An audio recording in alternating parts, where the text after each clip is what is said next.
চাঁপাইনবাবগঞ্জের ঐতিহ্যবাহী কানসাট আমবাজারে চলছে জমজমাট বেচাকেনা। নানা জাতের আমে ভরপুর প্রতিটি আড়ত, সরবরাহ প্রচুর।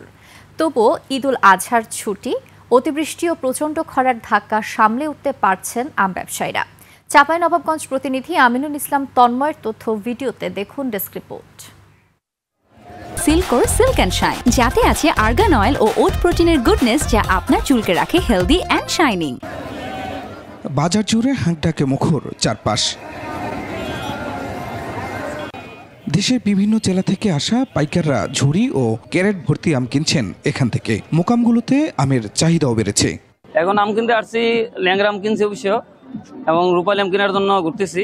এখন আজকে মালের রেট একটু বেশি। তবে প্রচন্ড গরমের কারণে ক্রেতা কম। ঈদের ছুটির পর পাইকারের সংখ্যা কিছুটা বাড়লেও দাম পাচ্ছেন না বিক্রেতারা। এই যে ল্যাংরা কিনা পড়েছে 1500, দাম করেছে 1100। রূপালিরও বাজার খারাপ, প্রতিটা আমের বাজার খারাপ। গতবার 2000 টাকা মন বিক্রি করেছি, এবারকার 1000 টাকা 1100 টাকা মন বিক্রি করা লাগছে। বাগান মালিক ও আম ব্যবসায়ীরা বলছেন, সব প্রকার আমই গতবারের তুলনায় অর্ধেক দামে বিক্রি করতে হচ্ছে। আমি এখান থেকে আমের ব্যবসা করি, কিনে বেড়া পাবনা পাঠাই। এবছরে ব্যবসা ভালো না।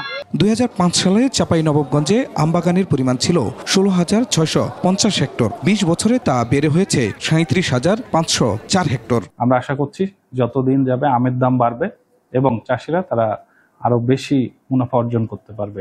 পুরো জেলায় প্রতিদিন গড়ে 25 থেকে 30 কোটি টাকার আম বেচাকেনা হচ্ছে। Khurshid Alam, desk report, 21 television.